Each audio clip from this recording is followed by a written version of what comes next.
Hi hello నమస్తే welcome to SY electronics. ఈ రోజు మన దగ్గర ఒక ఎంఐ 50 ఇంచెస్ టీవీ అయితే రిపేర్కి వచ్చింది. టీవీని అయితే ఓపెన్ చేసేసుకున్నాను. టీవీ లోపల మనకి ఇక్కడ ఒక సింగిల్ మదర్ బోర్డ్ అయితే చూడడానికి దొరుకుతా ఉంది. సో దీని తర్వాత మనకి ఇందులో చాలా హార్డ్వేర్స్ అనేది ఏమీ అవైలబుల్ లేదు టీవీ లోపల. సో దీంట్లో మెయిన్ మదర్ బోర్డ్ వచ్చేసి ఇలా చూడడానికి దొరుకుతా ఉంది. సో నెక్స్ట్ వచ్చేసి దీంట్లో యూస్ చేసిండే డిస్ప్లే డీటెయిల్స్ ఇక్కడ ఉంది. CHOT అనే ఒక చైనీస్ బ్రాండెడ్ డిస్ప్లే అయితే ఇందులో యూస్ చేశారు. దీంట్లో యూస్ చేసిండే డిస్ప్లే ఉంది కదా, దానికి టైమింగ్ కంట్రోల్ బోర్డ్ ఇదేంటింది. ఈ టీవీలో ఏం ప్రాబ్లం అని చూసుకోవడానికి నేను ఇక్కడ టీవీని అయితే ఆన్ చేస్తున్నాను. టీవీ ఆన్ చేసిన తర్వాత ఇక్కడ స్టాండ్ బై కూడా రిలీజ్ అయింది. మరి ఇక్కడ డిస్ప్లేలో చూడొచ్చు కంప్లీట్ ఏమంటే ఏమీ కనిపిస్తలేదు. నేను ఇక్కడ టార్చ్ చేసి చూపిస్తా ఉన్నాను. టార్చ్ చేయగానే మనకి ఇక్కడ ఎంఐ లోగో అనేది లైట్ గా అయితే కనబడతా ఉంది.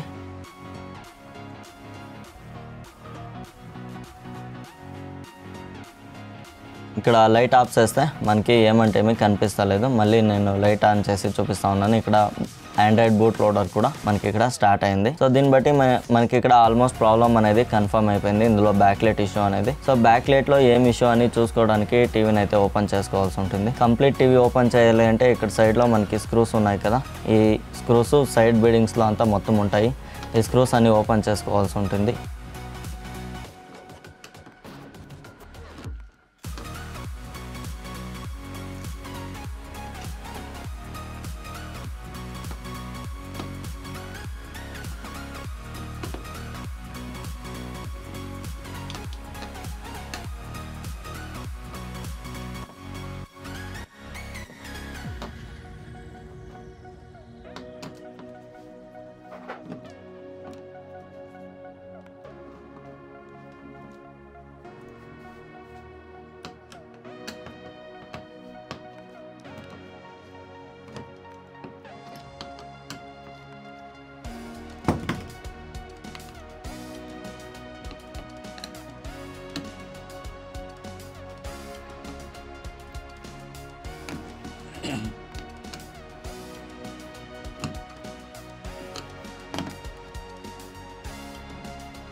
ఈ స్క్రూస్ ఓపెన్ చేసిన తర్వాత మనకి ఇక్కడ కింద స్టాండ్ కి మెటల్ బేస్ అనేది ఉంటుంది. సో ఈ మెటల్ బేస్ ని కూడా ఓపెన్ చేసుకోవాల్సి ఉంటుంది. ఇది 2 మెటల్ పీసెస్ ఉంటుంది, లెఫ్ట్ రైట్. ఇప్పుడు లెఫ్ట్ సైడ్ ఓపెన్ చేసుకుంటున్నాను. ఇలాంటిదే మరొక మెటల్ పీస్ అనేది రైట్ సైడ్ లో కూడా ఉంటుంది.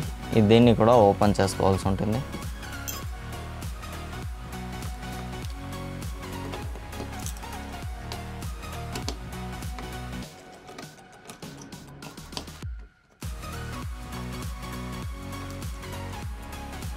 నెక్స్ట్ దీన్ని అంతా ఓపెన్ చేసిన తర్వాత మనకి ఇక్కడ బాటమ్ సైడ్లో ఒక ఫ్రేమ్ అనేది సపరేట్ ఉంటుంది. దీన్ని కూడా ఓపెన్ చేసుకోవాలి.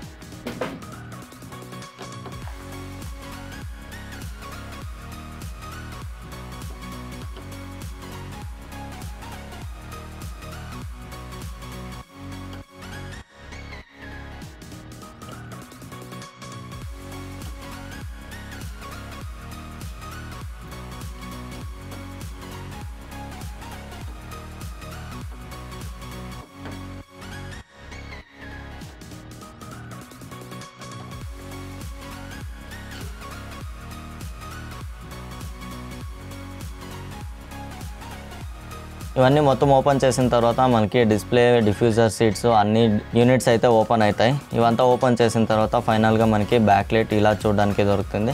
బ్యాక్ లైట్ మీరు ఇక్కడ చూడొచ్చు. ఇందులో 4 స్ట్రిప్స్ ఉండే ఇలాంటి యూనిట్ అయితే ఈ టీవీలో యూస్ చేశారు. బ్యాక్ లైట్లో ఏం ప్రాబ్లం అని చూసుకోవడానికి నేను ఇక్కడ ఒక్కొక్క స్ట్రిప్ అయితే చెక్ చేస్తున్నాను. ఫస్ట్ స్ట్రిప్ ఇక్కడ 100% ఓకే ఉంది. సెకండ్ స్ట్రిప్ మనకి ఇక్కడ మొత్తం ఆన్ అవ్వట్లేదు. థర్డ్ స్ట్రిప్ చూసుకున్నట్లయితే థర్డ్ స్ట్రిప్ ఓకే ఉంది.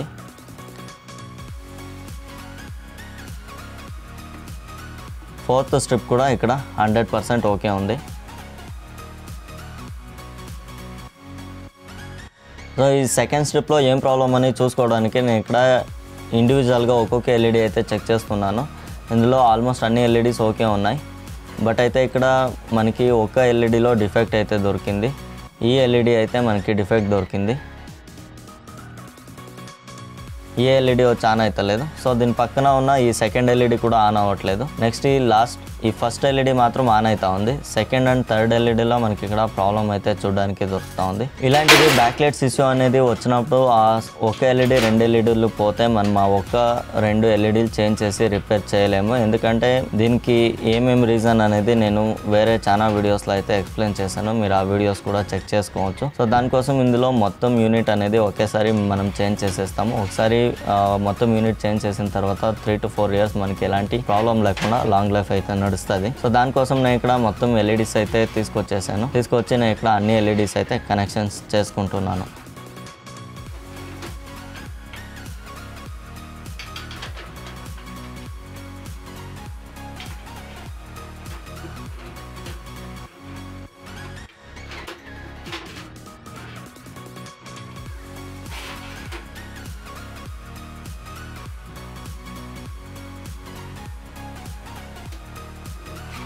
ఎల్ఈడీలు అంతా కనెక్ట్ చేసిన తర్వాత ఒకసారి టీవీని అయితే ఆన్ చేసుకుందాం.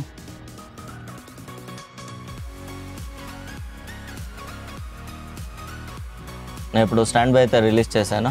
రిలీజ్ చేసిన తర్వాత మొత్తం బ్యాక్ లైట్ యూనిట్ అయితే మనకి ఇలా చూడడానికి దొరుకుతూ ఉంది. బ్యాక్ లైట్ అంతా వేసిన తర్వాత ఒక 2 minutes నేను టీవీని అయితే అలాగే వదిలేసాను. టీవీ బ్యాక్ లైట్ అంతా మొత్తం కంటిన్యూస్ రన్నింగ్ అయితే ఉండింది. సో దాన్ని కన్ఫర్మ్ చేసుకుని బ్యాక్ లైట్ యూనిట్ అంతా ఫిక్స్ చేసిన తర్వాత డిఫ్యూజర్ సీట్స్ అన్ని వేసుకుని ఒకసారి టీవీని అయితే ఆన్ చేసుకున్నాను. డిఫ్యూజర్ సీట్స్ వేసిన తర్వాత మనకి బ్యాక్ లైట్ యూనిట్ అనేది ఇలా చూడడానికి దొరుకుతుంది.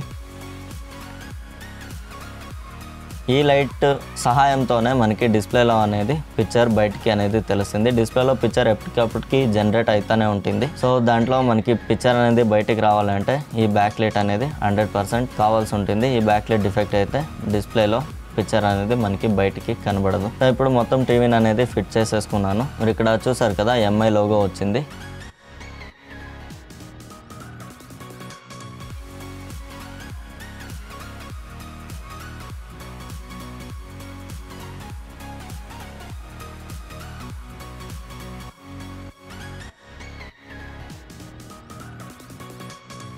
ఇప్పుడు బూట్ లోడర్ కూడా స్టార్ట్ అయింది. ఇది ఆండ్రాయిడ్ బూట్ లోడర్ ఏంటింది. ఇప్పుడు మన టీవీ 100% ఓకే అయితే అయింది. ఇలాంటిదే ఏమైనా మీకు టీవీస్ ప్రాబ్లం అయింది అంటే మీరు ఈజీగా ఇలా చెక్ చేసుకోవచ్చు. ఇన్ కేస్ మీరు టెక్నీషియన్ అంటే బ్యాక్ లైట్ది నేను ఫోటో చూపించాను కదా, మీకు రెఫరెన్స్కి ఆ ఫోటోని అయితే యూస్ చేసుకోవచ్చు ఉంది. సో ఇలాంటిదే మీకు ఏమైనా బ్యాక్ లైట్ ఇష్యూస్ ఉండి మీకు బ్యాక్ లైట్ అవసరం అయితే మీరు నన్ను కాంటాక్ట్ చేయొచ్చు. వీడియోలో ఇచ్చిన నంబర్తో లేక డిస్క్రిప్షన్లో ఉన్న నంబర్కి మీరు నాకు వాట్సాప్ కానీ లేదా కాల్ కానీ చేసి మీరు బ్యాక్ లైట్స్ అనేది తెప్పించుకోవచ్చు. All over India delivery courier ద్వారా దీన్ని మీకు డెలివర్ చేసే ఫెసిలిటీస్ మా దగ్గర ఉంటుంది. సో చూసారు కదా ఫ్రెండ్స్, ఇదైంది ఈరోజు వీడియో. ఇలాంటిదే మరిన్ని టీవీ రిపేర్ వీడియోస్ కోసం మన ఛానల్కి సబ్స్క్రైబ్ చేసుకోండి. నెక్స్ట్ వీడియోలో ఇంకొక టీవీ రిపేర్ వీడియోతో పాటు నేను మీ ముందు అయితే ఉంటాను. అంతటి వరకు టేక్ కేర్, బై.